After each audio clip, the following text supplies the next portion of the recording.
Welcome to I dream. Telugu రాష్ట్రాల్లో జరుగుతున్న రాజకీయ పరిణామాలు, కేసుల దర్యాప్తుపై హైకోర్టు అడ్వకేట్ రాజు రెడ్డి గారితో చిన్న చిట్చాట్ చేద్దాం. ఇటీవల కాలంలో రెండు రాష్ట్రాల్లో జరుగుతున్న సెన్సేషనల్ కేసులు ఏ దశలో ఉన్నాయి, ఒక్కొక్క కేసు ఏ స్థాయిలో వస్తుంది, వాటితో పాటు రెండు రాష్ట్రాలు ఎన్నికల వేడి వచ్చింది కాబట్టి ఆ ఎన్నికల పరిణామాలు ఏ విధంగా ఉండిపోతున్నాయి, అదేవిధంగా ఇటీవల జరుగుతున్న సర్వేలు వెనక ఉన్న నిజాలు ఏ విధంగా ఉన్న విషయం రాజురెడ్డి గారు అడుగుదాం. రాజురెడ్డి గారు నమస్తే అండి. నమస్తే. అవినాష్ రెడ్డి గారు బెయిల్ రద్దు చేయాలంటూ ఉమ్. దస్తగిరి, సునీత వీళ్ళందరూ కోర్టు మెట్లెక్కారు. కోర్టు చేవాట్లు పెట్టి పంపించింది. దీన్ని ఏ విధంగా మనం అనాలిసిస్ చేయొచ్చు? ఇది కొద్దిగా పొలిటికల్ అనాలిసిస్ తోటి వద్దామండి, లీగల్ అనాలిసిస్ కంటే. ఉమ్, మన దగ్గర ఒక సెక్షన్ మీడియాకి ఇప్పుడు కాదండి, గత 20-30 సంవత్సరాలుగా ఈకో ఛాంబర్ అంటారు అనమాట. ఓకే. ఒక లేని టాపిక్ ని ఇష్యూని చేసి దాన్ని పెద్దదిగా చేసి దాంతో బాగా ఇన్ఫ్లుయెన్స్ చేయడానికి ప్రయత్నం చేస్తారు. అంటే ఉమ్, మీడియాలో క్వశ్చన్ మార్క్ తోటి ఒకటి వస్తుంది, మురళీధర్ గారు, రాజీవ్ గారు స్మగ్లింగ్ చేస్తున్నారు అనుకుంటా అని. ఆ, ఇమీడియట్ గా గంట సేపటికి ఓ ప్రధాన పార్టీ ప్రెస్ కాన్ఫరెన్స్ పెడుతుంది. ఉమ్, దాంట్లో ప్రధాన వ్యక్తులు ఇది పెట్టుకొని మురళీధర్, రాజీరెడ్డి స్మగ్లింగ్ చేస్తున్నారు అరుస్తారు. మరి వీరు అరిసిన పేపర్లలో మళ్ళీ వేయాలి కదండి. అవును. మురళీధర్, రాజీరెడ్డి స్మగ్లింగ్ చేస్తున్నారు అని విమర్శించిన ఎవరు ఫలానా ఎక్స్వైజెడ్? ప్రధాన పార్టీలో ప్రధాన వ్యక్తి. ఇది క్యారీ 4-5 రోజులకి ఏంటంటే మధ్యలో స్మగ్లర్ అయిపోయారు. కానీ మధ్యలో ఇంకోటి కూడా ఉంటుంది. ఉం. మీరు అన్నట్లుగా ఒక ప్రధాన పార్టీలో వ్యక్తి మాట్లాడితే నెక్స్ట్ డే పేపర్లో వస్తుంది. అదే ఉం. రోజు దీని మీద ఒక డిబేట్ కూడా నడుస్తుంది కొన్ని నేను ఛానల్. అనేది అదే. డిబేట్ ఎంత మళ్ళీ పొద్దున దాన్ని పట్టుకొని మళ్ళీ ప్రధాన పార్టీలకు సంబంధించిన వ్యక్తులు మళ్ళీ ప్రెస్ కాన్ఫరెన్స్. నేను ఇంతకుముందు కూడా చెప్పాను, అవినాష్ రెడ్డి గారి విషయంలోను వేరే విషయంలోను, మన జగన్మోహన్ రెడ్డి గారి విషయంలో ఒకసారి బెయిల్ ఇచ్చిన తర్వాత ఎట్టి పరిస్థితుల్లో క్యాన్సిల్ చేయరు చట్టం.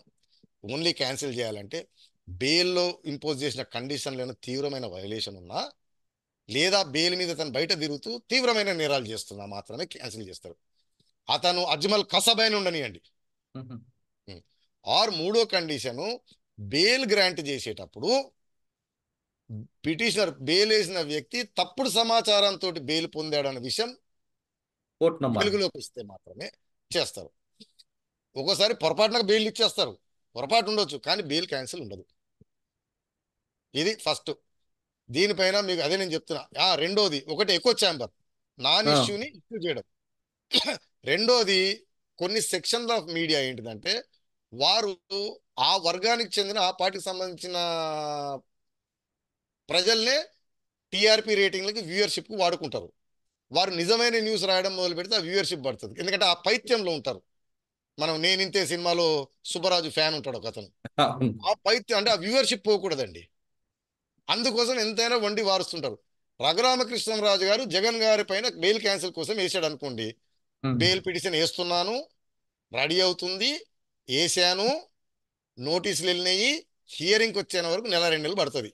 ఈ 2 నెలలు డిబేట్లు, బ్రేకింగ్ న్యూస్లు, జగన్మోహన్ రెడ్డి గారు అరెస్ట్ ఖాయం, బెయిల్ క్యాన్సిల్ ఖాయం, రఘురామకృష్ణరాజు గారు రంగంలోకి దిగారు, మీసాలు తిప్పారు, తొడగొట్టారు.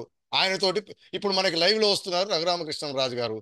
ఆయన జగన్మోహన్ రెడ్డి గారు కోర్టులో ఇన్ని వైలేషన్ కాదు, బెయిల్ నాకు తెలుసు కదా, ఇంకా బయట ఉండే ప్రసక్తి లోపలికి వెళ్ళాడు అని.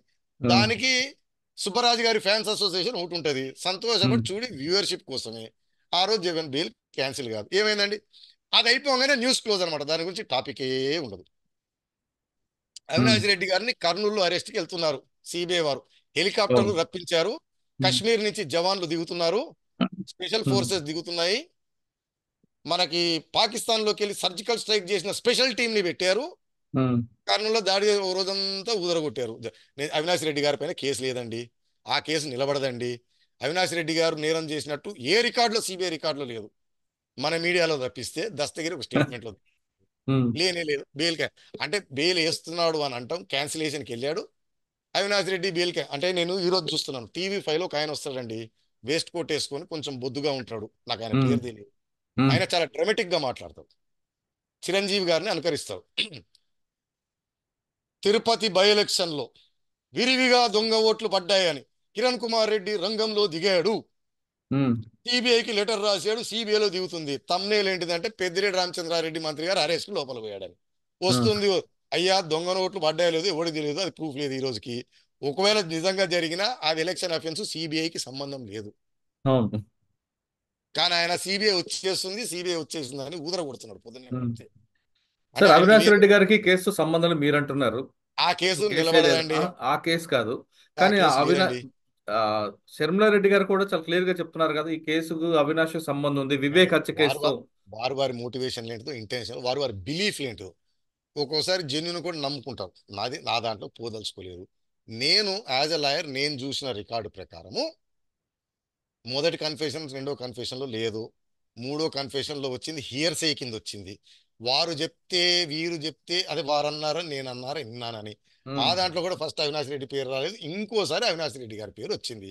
ఓకే. ఇది తర్వాత నేను చెప్పాను, దస్తగిరి గారి మీడియాలలో తిరుగుతూ ఒక సెక్షన్ మీడియాలో కనపడుతుంటే నిజంగా అవినాష్ రెడ్డి ఉన్నా నేను చెప్పాను, కన్ఫెషన్ ఇచ్చిన అతని క్రెడిబిలిటీ ఫస్ట్ పోతుంది. ఐ థింక్ నేను అవును. హైకోర్టులో కూడా అది కూడా వచ్చింది. వీరు తెలుగుదేశం వారితో అంట కావుతూ తిరుగుతున్నారు కాబట్టి క్యాన్సిలేషన్ వేశారు అని. సో కోర్టు మెరిట్స్ లోకి పోకముందు ఫస్ట్ కేసు వేసిన వారి మోటివ్ కూడా చూస్తుందండి. ఓకే. సో ఈ హైకోర్టు డిస్మిస్ చేసేటప్పుడు ఈ పాయింట్లు కూడా వచ్చేవారు తెలుగుదేశం తోటి దాంతో అంటగాగి తిరుగుతున్నది ఇవి ఉమ్. వస్తున్నాయి అన్నది. కాబట్టి ఫస్ట్ పిటిషన్ మెరిట్స్ లో పోయే ముందు ముందు వేసిన వ్యక్తి మెరిట్లు చూస్తారండి. ఓకే. అంతే కదండి. మీరు ఎంతో ప్రముఖులు మంచి వ్యాపారం చేసే వాళ్ళు ఉన్నారు అనుకోండి, మీరు ఏదైనా అమ్ముతున్నారంటే నేను కొంటాను. కాదు కాదు ఇదంతా రైస్ పుల్లింగ్ బ్యాచ్ అన్నాడు అనుకోండి, నేను మాట్లాడను కూడా మాట్లాడను. అవును. మీరు అమ్మే విషయంలో మెరిట్ ఉందేమో, ఉమ్. లాభం ఉందేమో, కానీ ఫస్ట్ మాట్లాడు. అట్లా కోర్టులో కూడా సో ఒకవేళ అవినాష్ రెడ్డి నిజంగా ఉన్నా, రేపు ఆధారాలు అవన్నీ వచ్చినా దస్తగిరి కన్ఫెషన్ మీద బేస్ అయింది కాబట్టి దస్తగిరి, సునీత, షర్మిల, తెలుగుదేశం, ఏబిఎన్, టీవీ5 ఉన్న అసోసియేషన్ వారేస్తే ముందు ఆ కన్ఫెషన్, ఈవెన్ దో మెజిస్ట్రేట్ ముందు ఇచ్చిన కన్ఫెషన్ అయినా 164 కన్ఫెషన్ అయినా దాన్ని తీసి పక్కనేస్తారు. క్రెడిబిలిటీ పోయింది. సో ఇది ఓన్లీ ఓకే. మీడియా కోసం ఆయన వేయటము, దాన్ని ఉమ్. ఊదరగొట్టడము, ఆ వర్గము ఆ పార్టీకి సంబంధించిన అందరూ అయ్యింది అనుకోవటము, ఉమ్. దాంతో ఈ రోజుకి తుస్సవ్వటము. ఇప్పుడు ఉమ్. జగన్ గారి పైన క్యాన్సిల్ చేయమని రఘురామకృష్ణ సుప్రీంకోర్టులో కూడా వేశారు. ఉమ్. పిటిషన్ ఆ. ఇవ్వచ్చండి, ఆ. రూ. 500 ఎంతో స్టాంప్ డ్యూటీ ఎంత కడితే ఏంది పిటిషన్.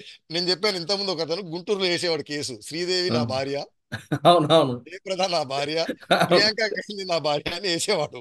ఉమ్. హైలైట్ ఏంటంటే వాడు అక్కడ వేస్తాడు ఫ్రీగా 50 రూపాయలకి. శ్రీదేవి బాంబేలో బిజీ షెడ్యూల్ వదిలిపెట్టుకొని ఇక్కడ రావాలి కాదు మొర్రో అని చెప్పుకోవడానికి. అతను ఇంకో హైలైట్ చేశాడు, కోర్టు వారిని నమ్మించాలి కదా నీ భార్యను ఎట్లా చెప్తున్నారు అని. ఆ. అతనికి ఏదో ఆస్తుంటే గిఫ్ట్ ఇట్ చేసేవాడు శ్రీదేవికి, జయప్రద, ప్రియాంక గాంధీ, ఇదిగో నా భార్య కాబట్టి గిఫ్ట్ చేశారు. ఈ పిటిషన్లు వేయటము అది నిజమని వీళ్ళు మీడియాలో ఉదరగొట్టడం, జనం 4 రోజులు నిజం అనుకోవటం, తర్వాత ఉమ్. అది ఇక దాని తర్వాత పరుగులు దానిపై పట్టు. న్యూసే ఉండదు ఇక. అవును. ఇది రాజురెడ్డి గారితో చిట్ చాట్. మరో అంశంలో మళ్ళీ కలుద్దాం. అంతవరకు నమస్తే అండి. Thank you very much Raju Reddy నమస్తే. గారు.